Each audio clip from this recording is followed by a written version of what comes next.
Merci, Monsieur le Ministre. Je passe maintenant la parole à notre rapporteur pour avis, Laurence Maillard-Méhaignery.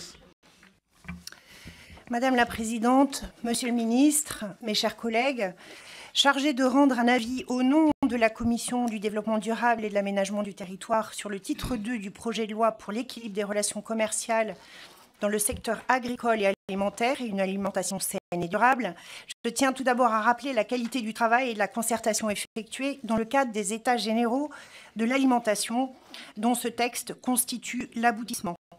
Le projet de loi vise à répondre aux attentes sociétales portant sur l'agriculture, l'alimentation, la santé, la protection des animaux, le développement durable exprimé au cours de ces États généraux. Ces attentes sont nombreuses et nous nous devons d'y répondre.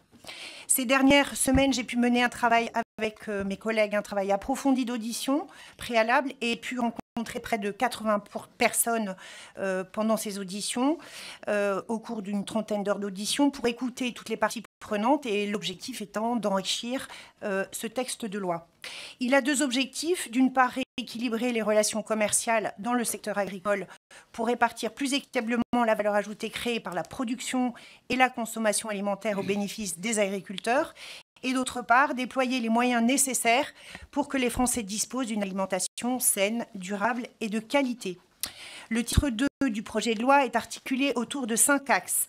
L'amélioration de la qualité des repas servis en restauration collective publique avec la définition d'un pourcentage de 20% de produits bio et de 30% de produits de qualité dans la composition des repas. Le deuxième, il s'agit du transfert au sein du Code de l'action sociale et des familles des dispositions relatives à l'aide alimentaire. Le travail des acteurs de terrain doit ici de nouveau être mis en valeur.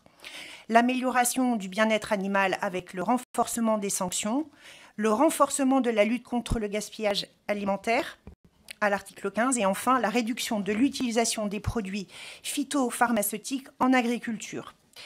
La qualité des repas servis dans la restauration collective publique doit progresser conformément aux engagements du président de la République. Je propose un amendement de réécriture de l'article 11 afin de clarifier de nombreux éléments. Il est nécessaire de fixer dans la loi les pourcentages à atteindre. La liste des produits compris dans les 50% sera élargie à la certification de conformité des produits dont le contenu doit être renforcé et à l'écolabel pêche durable.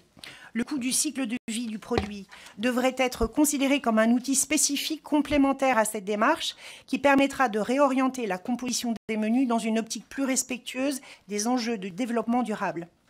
Les produits de saison sont mentionnés ainsi que les produits bénéficiant du label commerce équitable. Nous reviendrons sur ces questions. L'article 12 permet d'ancrer l'aide alimentaire dans le Code de l'action sociale et des familles et c'est une très bonne chose. L'article 13 porte sur les sanctions applicables en cas de maltraitance des animaux et c'est un point essentiel. Un délit est étendu aux opérations de transport et d'abattage. Les peines encourues sont doublées et les droits des associations sont élargis à l'ensemble des infractions prévues par le Code rural. Je présenterai à cet égard un amendement afin de ne viser, s'agissant de l'extension des droits des associations de protection des animaux, que les délits du Code rural pour lesquels le projet prévoit, et c'est une mesure très importante, qu'elles puissent porter plainte et se constituer partie civile. Je porterai également plusieurs amendements pour renforcer les obligations pesant sur les abattoirs et permettre de renouer la confiance avec les citoyens. Cadre renforcé pour les lanceurs d'alerte, désignation systématique d'un référent protection animale, obligation de signer et publier un protocole sanitaire particulier sur la base d'un protocole cadre national. L'article 15 porte une disposition habilitant le gouvernement à prendre par ordonnance des mesures tendant à élargir les dispositions de la loi sur la lutte contre le gaspillage alimentaire.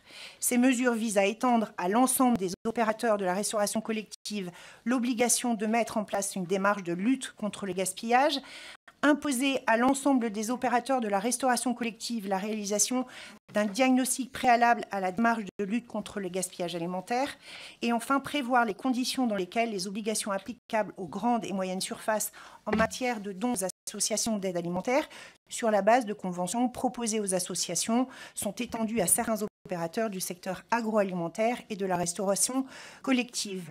Et pour finir, imposer à certains opérateurs de rendre publics leurs engagements en faveur de la lutte contre le gaspillage alimentaire. Je proposerai quelques amendements afin de préciser préciser le champ des opérations visées et le champ précis de l'ordonnance. L'article 14 et le grand 1 de l'article 15 comportent une série de mesures visant à réduire le recours aux produits phytopharmaceutiques en agriculture, ce qui doit favoriser la réussite du plan Ecophyto 2. Avec l'adoption de ce plan, la France s'inscrit dans une démarche ambitieuse qui vise à diminuer de 50% entre 2015 et 2025 l'utilisation des produits phytopharmaceutiques. Pour atteindre cet objectif, il convient de réduire le plus possible les incitations à utiliser les produits phytopharmaceutiques et c'est pourquoi l'article 14 du projet de loi interdit les remises, rabais et ristournes sur ces produits, tout en excluant de cette interdiction les produits de biocontrôle. De plus, le primo du grand 1 de l'article 15 habilite le gouvernement à prendre par ordonnance des mesures pour séparer l'activité de vente de produits phytopharmaceutiques de l'activité de conseil à l'utilisation de ces produits. Ces mesures visent à prévenir tout risque de conflit d'intérêts qui pourrait résulter de la coexistence chez un même opérateur de ces activités et à garantir aux utilisateurs professionnels un conseil annuel individualisé qui concourt effectivement à la réduction de l'utilisation, des risques et des impacts des produits phytopharmaceutiques. Par ailleurs, le 2io du grand 1 de l'article 15 habilite le gouvernement à réformer par ordonnance le système des certificats d'économie de produits phytopharmaceutiques mis en place en 2017 et dont les résultats ne sont pas à ce jour assez satisfaisants.